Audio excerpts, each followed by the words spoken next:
प्रांजल ज्ञान गंगा में आप सभी का स्वागत है। हम संक्षिप्त महाभारत का पाठ कर रहे हैं, जिसमें कि वन पर्व चल रहा है और ये सारी कथाएं वन पर्व के अंतर्गत ही आ रही हैं। कल हमने भीमसेन के द्वारा यक्ष राक्षसों का वध और कुबेर के द्वारा शांति स्थापना की कथा को पढ़ा था।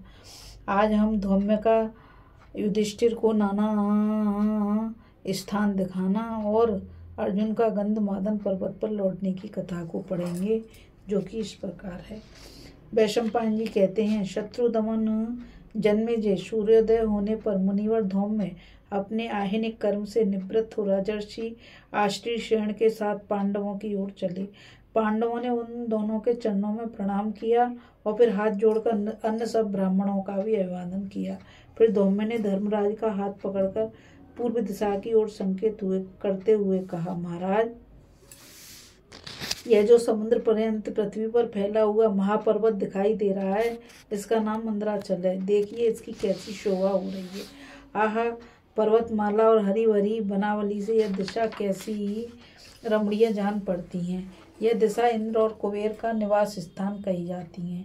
सर्व धर्मज्ञ मुनिजन, प्रजाजन, सिद्ध, साधु और देवता लोग इसी दिशा में उदित होते हुए सूर्य का पूजन करते हैं। समस्त प्राणियों के प्रभु परम धर्मज्ञ यमराज इस दक्षिण दिशा में रहते हैं, जो मरने वाले प्राणियों का गंतव्य स्थान है। यह पवित्र और अद्भुत दिखाई देने वाली संयमनीपुरी है। यही प्रेतराज यम का निवास स्थान है। इसका ऐश्वर्य भी बहुत बड़ा चढ़ा है।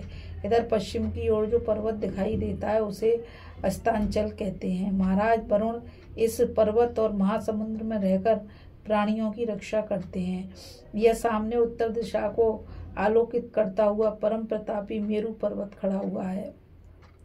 इस पर केवल ब्रह्मवेत्ता ही जा सकते हैं। इसी के ऊपर ब्रह्मा जी की सभा है और इसी पर वे स्थावर जंगम की रचना करते हुए निवास करते हैं। इसी पर्वत के ऊपर वशिष्ठ आदि सप्तऋषियों के उदय अस्त होते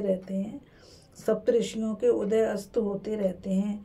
तुम तनिक मेरु पर्वत के इस पवित्र शिखर के दर्शन करो। अनादि निधन श्री नारायण का स्थान इससे भी परे चमक रहा है। वह सर्व तेजोमय और परम पवित्र है। देवता भी उसका दर्शन नहीं कर सकते। अग्नि और सूर्य उस स्थान को प्रकाशित नहीं कर सकते। वह तो स्वयं अपने प्रकाश से ही प्रकाशित है। उसका दर्शन देवता और दानवों को भी दुर्लभ है। उस स्थान पर अचैतन्य मूर्ति श्री हरि विराजते हैं, जो महान तपस्वी और शुभ कर्मों से पवित्र चित्त हो गए हैं। वे अज्ञान और मोह से रहित योग सिद्ध महात्मा यतिजन ही भक्त के द्वारा उनके पास जा सकते हैं।